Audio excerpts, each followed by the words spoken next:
at a backyard barbecue. Her best friend Jess looked me dead in the eye in front of everyone and said, "God, Amanda, he's such a loser. When are you going to trade up?" Amanda just laughed and replied, "Hey, he does what he can." I didn't say a word. I grabbed my jacket, walked to my truck, and left her standing there. 3 days later, she was posting about being publicly abandoned and humiliated by her boyfriend of 3 years at IT. Was supposed to be a relaxed Saturday cookout at Mike and Emily Newhouse. Nothing big, just burgers, cold beer, lawn chairs, and a bunch of Amanda's old college crowd. I'd been to plenty of these before. I'm not the loudest guy in any room. Never claimed to be. I'm Ryan, 36. I own a construction company I started from scratch a decade ago with one beat-up truck and a tool belt. Today, I've got 20 employees, 6-figure equipment, and jobs booked out past next summer. I show up early, leave late, pay my guys on time, and don't need applause for it. Amanda is 34, works in marketing, loves being the center of attention. I always liked the balance. She brought the spark, I brought the steady ground. Or so I believed. The night started normal. I was flipping steaks with Mike while Amanda floated between groups with her wine. Jess arrived fashionably late, as always. I'd met her before and never loved the energy, but Amanda called her my ride or die. So I stayed polite. That politeness ended fast. I was walking over with a fresh drink for Amanda when I heard Jess loud and clear, "Another summer with no real trip? Babe, stop settling. You're wasting your best years on a guy whose biggest dream is owning more power tools." Amanda gave that nervous little laugh she does when she's uncomfortable. "We're saving for a house. Ryan's business keeps him busy." Jess cut her off with an eye roll big enough for the whole yard. Busy being a total loser. Zero ambition past mixing cement and swinging hammers. You deserve way better. The music seemed to drop out. Everyone turned. I stood there holding Amanda's drink like an idiot, waiting to see what the woman I was planning to marry next month would do. She looked at me, smiled, and said, "He tries really hard, Jess. Not everyone can have your glamorous life." Then she took the drink from my hand and kept chatting like nothing happened. I counted to 3 in my head, set my own beer down untouched, walked to the chair, picked up my jacket, and left. "Ryan?" she called after me, confused that I didn't answer. Just got in my truck and drove home. My phone exploded before I hit the highway. 15 missed calls. 30 texts that went from, "Where are you?" to, "You're embarrassing me in front of my friends," to, "This is insane. Call me now." I shut the phone off and slept like a rock. Next morning I was up at 5:30, ran 5 miles, showered, made coffee. When I finally powered the phone back on, the messages had shifted to panic and guilt tripping. "I'm coming over. We're talking about this whether you like it or not."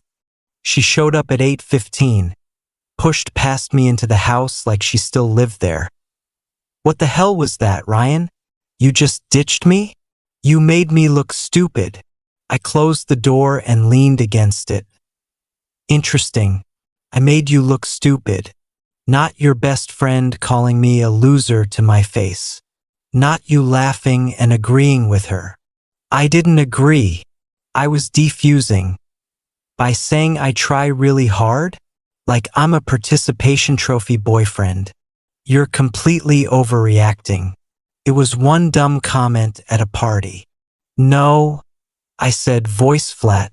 "It was the moment I saw exactly how you see me when you think no one important is watching." She dropped onto the couch, switched to soft voice mode. "Baby, I'm sorry if your feelings got hurt. I didn't mean it like that. Can we just forget it? I've got that client dinner Thursday. You're still coming, right? Wear the navy shirt." I looked at her for a long second, No, Amanda, I won't be coming. We're done. Her face went blank. You're breaking up with me over one joke? I'm ending this because when someone insulted me in front of you, you sided with them. That's all I needed to know. She tried every tactic. Tears, yelling, bargaining, more tears. When nothing worked, she stormed out and slammed the door so hard the windows shook. For the next 48 hours, I ignored the nonstop calls and essays she sent. I went to work, hit the gym, started boxing up everything of hers that had slowly migrated into my house over 3 years.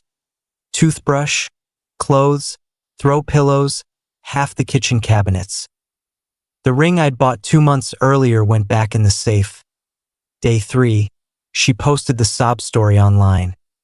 How her boyfriend of 3 years abandoned her at a party, publicly humiliated her, all because he couldn't take a harmless joke.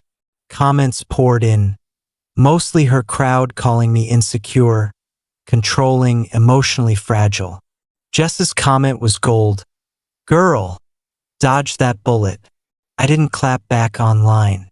I just texted Amanda, dropping your stuff tomorrow at 6. My things better be ready. Key will be in the side pocket of the gray duffel. She answered instantly, we need to talk like adults. Stop acting like a child. I repeated, 6 p.m. I showed up right on time. She'd done the full performance. Hair curled, makeup perfect, wearing the dress I used to say looked killer on her. 5 minutes, Ryan. Please. I gave her 5. She launched into a rehearsed apology. Promised Jess would apologize too. Said they could meet us for coffee and smooth everything over. I cut her off. This isn't about Jess. It's about the fact you needed a stranger's insult to say out loud what you actually think of me. She kept pushing. I love you. Doesn't that mean anything? Love that lets someone trash your partner to their face isn't love. It's convenience. Then came the anger. You'll never find anyone else who puts up with your boring life. I smiled, picked up my box. Thanks for making this easier. As I walked out, she yelled, what about Cabo next month? Flights are non-refundable. Everyone's expecting us. I didn't break stride. Have fun explaining to everyone why the loser isn't there. The next 2 weeks were a masterclass in social media victimhood. Mutual friends picked sides. Her mom called to lecture me about working things out. I stayed quiet, kept building houses, kept lifting heavier, kept living. Then Emily, Mike's wife, called. Ryan, you need to know what really happened after you left. Jess spent 20 minutes tearing you apart. Mike finally told her to shut up or get out. She lost it, called you a blue-collar nobody with no degree. That's when Amanda finally defended you. Weak, late, but she did. She paused. Also, the Cabo trip? Amanda's been telling everyone it was your secret engagement trip. She found the ring months ago, took photos, showed the whole group. Jess has been helping plan the wedding behind your back. The violation hit harder than the barbecue ever did, but a week later Amanda barged into my office, blew past my receptionist, shut the door. We need to talk. The Carmichael account is meeting next week and they specifically want to meet my contractor boyfriend. I've been name-dropping your company for months. This could make my career. There it was. The real emergency. I looked up from my desk. Call another contractor. Ryan, please. No. She stared like I'd spoken another language. You're seriously going to tank my career over this? I'm not tanking anything. You just lost your free networking prop. Good luck. She left furious. 2 days later, a text from an unknown number. You were right. I'm sorry it took me this long. AI didn't reply. Funny enough, Carmichael still called me direct. They'd done their own research and wanted the company with the best reputation, not the one attached to a marketer's boyfriend. Contract signed, 3 buildings, 7 figures.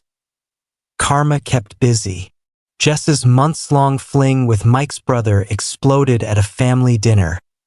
Screaming, wine tossed, the full soap opera. Mike banned both of them from his house. Amanda's firm lost Carmichael and 2 other clients when her boss learned she'd been promising exclusive contractor discounts she had no authority to offer. She kept her job, but got demoted hard. Her dad, a contractor himself, called me out of the blue. I raised her better than that, son. You did the right thing. Respect. 6 months later, I ran into Amanda at a coffee shop. She looked calmer, less like she was performing for an audience. Can we talk for 2 minutes? We sat. She apologized properly. No excuses, no. But Jess, just ownership. Said therapy was teaching her why she let toxic people speak for her values. Asked if I was seeing anyone. I told her about Kate, the architect I met in woodworking class. Someone who respects the work because she does the work. We're taking it slow and it feels solid. Amanda nodded, no bitterness. She's lucky. Treat her right. We left it there. Clean closure. Jess apparently moved 3 states away after the family fallout. Don't care. I sold the engagement ring. Put the money toward a small cabin up north. Lakeview, quiet, mine. Built the dining table inside it with my own hands. Some nights I sit on the dock with a beer and realize peace isn't something you find. It's what's left when you finally stop accepting disrespect. To every guy who messaged me saying this post gave them the push to walk away. Proud of you. Putting on your jacket and leaving isn't weakness. It's the strongest thing a man can do when he finally decides his worth isn't up for debate. That's the end of the story. Back to building things that actually last.